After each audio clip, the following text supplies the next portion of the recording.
of Vlogmas. I'm gonna turn the car off because it's loud. My name is Claudia and this is Katie Counseling. So today, it's day 2, I am going to try to do one video every day during Vlogmas because I think that it will be good and I'm excited to see what I create. So today's day 2. I just went and got my eyebrows done. So they're super like intense right now. Kind of like them. They're very cool. So I did that. Yeah. So I wanted to remind you guys, find me over at Katie Counseling if you have any questions for me. I've been getting a lot of questions about accreditation programs, and I just got a comment today if the program that they're in, which is like a Master of Science in Psychology, if you can get a license, if you can be a licensed clinical mental health counselor or an LPC in other states. I need to do research on that, but from what I know, they might be able to do that, but I don't know. I feel like there's certain counseling classes, there's certain things that you have to do, like human growth and development and human sexuality and all these other classes that you have to do that I don't think you do in a Master of Psychology. I think in a Master of Psychology, you are usually trained to help like the psychologists and be their like right-hand man. But with all that said, I'm gonna do that research and help that person out. Gosh, why is it, God, it's so dry. I got my almond milk coffee here from this morning before I got my eyebrows done. Cheers. Okay, so today the topic of the conversation is going to be statistics in grad school in clinical mental health. So I think for the program that I'm in, I had to have statistics in my undergrad. And if you didn't have to, I think that the teachers would recommend you learning about it because there's going to be, I believe, 2 or 3 classes that incorporate like statistical concepts, statistics, reading, outcomes and stuff like that. What I want to say about it, if you don't know about it, I will start from the beginning to the end. So when you take statistics, you're actually like doing all the math. You're coming out with like the equations, you have the calculator, you do all the equations, you run it through the calculator, you come up with certain values. Pretty much. I had one class like this in my undergrad. It was called Tests and Assessments. A big part of licensed mental health counseling, which is something that you will have to utilize, but you can actually pick how much you use it.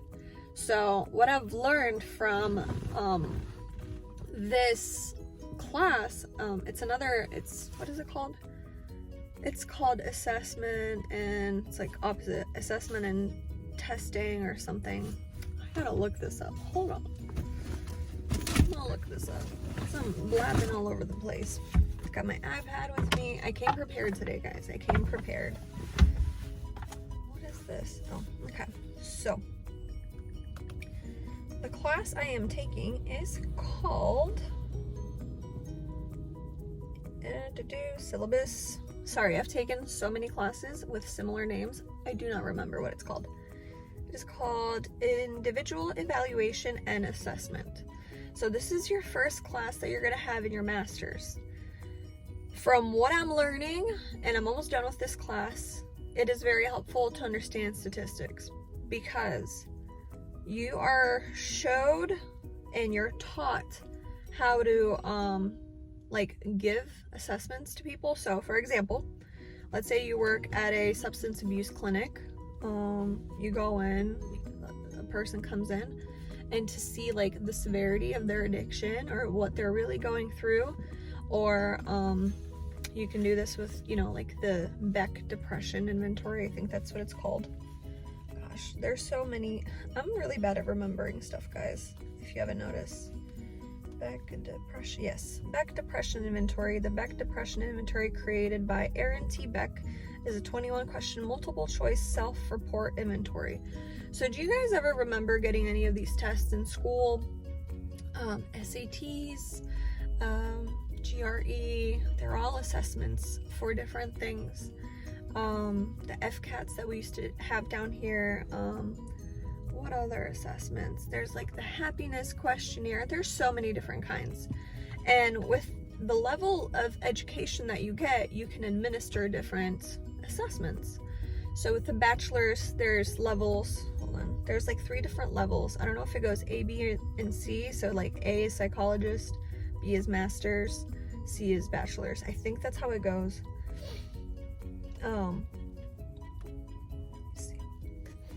Alright, so I looked it up.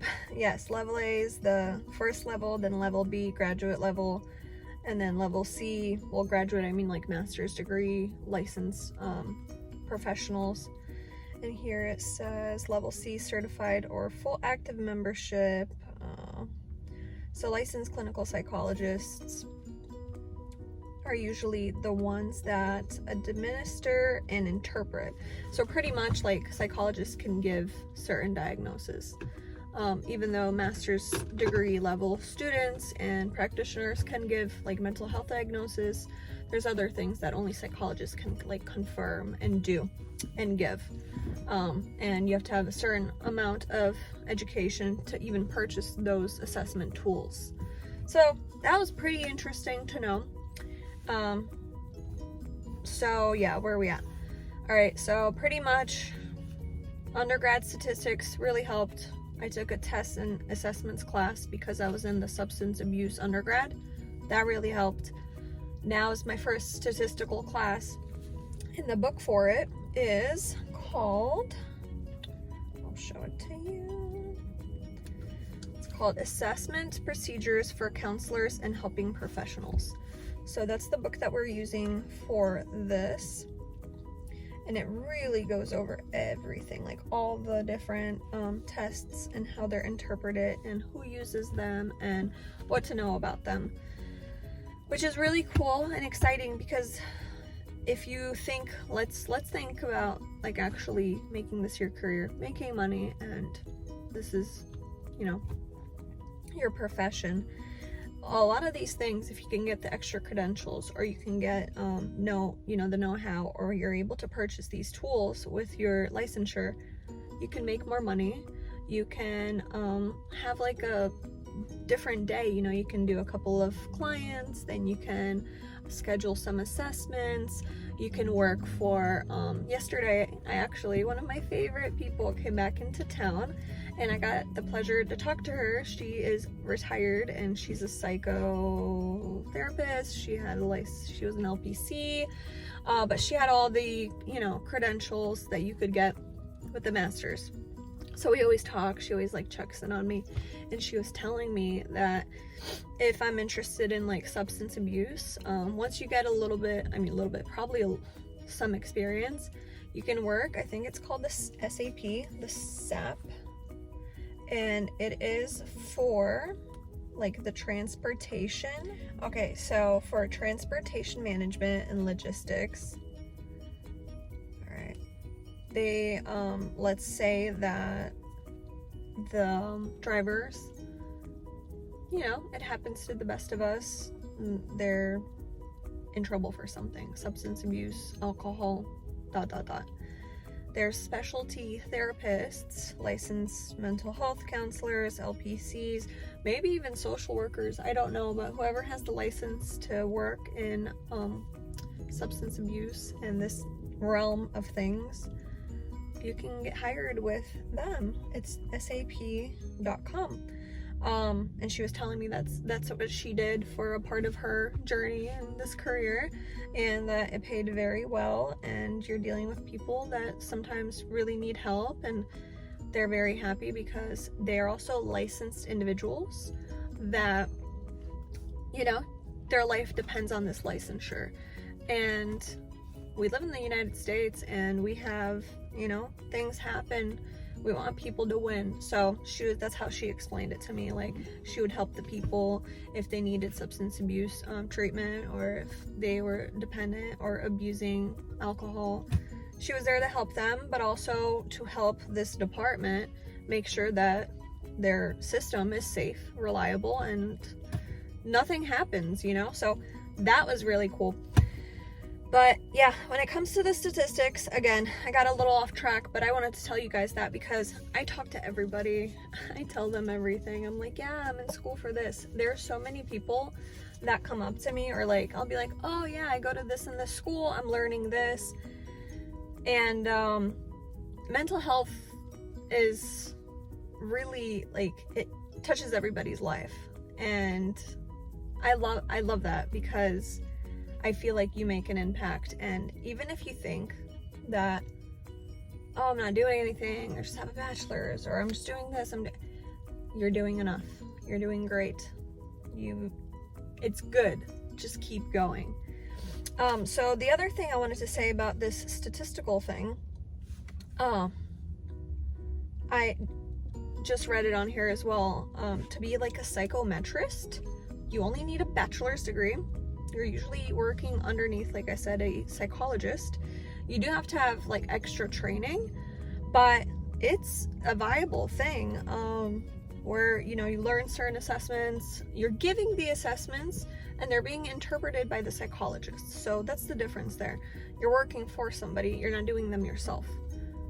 So you can see how that goes. You can be employed, or if, you know, it just depends. Maybe some people that are, you know, not going forward, going to any grad school, that could be amazing. You know what I mean? You're working, you're doing what you love, you're learning, you're growing. So that could be an option. Psychometrist, look that up if you have a bachelor's and you want to start right now. But yeah, so the last thing I'm going to say about the statistics, it's not doing the math, guys. We're not doing the math. Okay, so pretty much in these classes, they go over the basic statistical things, like, you know, this means this, and if the curve is like this, if it's closer to this side, this is what that means. If it's closer to this side, it's what it means. If it's right in the middle, you know. So they explain all that. They kind of go over everything, so you don't have to like revisit your statistics book. But then they give you examples, like they gave us articles to read about students in a different country and how the professionals in that country did assessments, and how it's different than, you know, over here in the States, and how it's helping students, you know, do better and stuff like that. So, but they gave you all the numbers, so it's pretty much like reading the data. You're not producing the data, you're not, you know, the one doing the experiment or the study. You're just reading about it, seeing the numbers, and usually most of the time they'll give you like the conclusion. They'll tell you like, okay, so we see that this is helpful, but only in the first year, so we need to figure out how we can make this helpful for all 4 years. So that's pretty much like the meat and potatoes of statistics and clinical mental health counseling. So giving the assessments, the ones that you're able to give with your degree, interpreting what you're reading. So if you look at something and you're like, again, let's say substance abuse, and they come out with like a new treatment plan and you really want to implement it, you're like, oh my gosh, you know, you read about it, you're like, I could use this in my practice. And you read, hey, this worked for this population at this time of the treatment. Boom, you can implement it into your treatment. I'm so excited. This is so cool to talk about.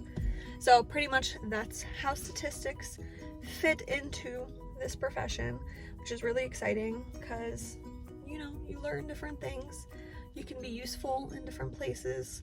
You can, you know, always add to the conversation. And again, like working in like a multidisciplinary team, there's going to be a psychiatrist, there's going to be this, there's going to be you that's going to read this article and be like, hey, look what I just found.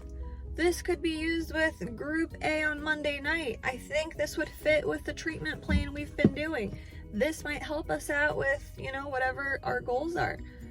There you go. That's how it works. Super exciting. Okay, so again, lastly, my teacher said that we're gonna have one more statistical class. I don't know what it is. I would have to look here. Let me look. I have my iPad. I can look. I don't have to look. I can look. Okay, so is it here? Okay, so I have my schedule here. Let's see. My next classes are going to be research and program evaluation. So that's probably a statistical class. Career and lifestyle assessment. That could be. Legal, ethical, and professional standards for counseling practice. Those are my next 3 classes. So I think 1 or 2 of those will probably have something. You know, it says career and lifestyle assessment. So you're probably learning different assessments to do in careers or in lifestyle. Research and program evaluation. Oh, I think research and program evaluation is you working with a teacher. Cool. All right, guys. So I'm gonna leave that one here today. Vlogmas day 2, statistical concepts. I'm gonna do a video every day. Trust, I'm doing it. I'm making time. All right, guys. Have a good day. Bye-bye. Katie Counseling on Instagram. If you have a question, DM me or leave a comment down below. Bye.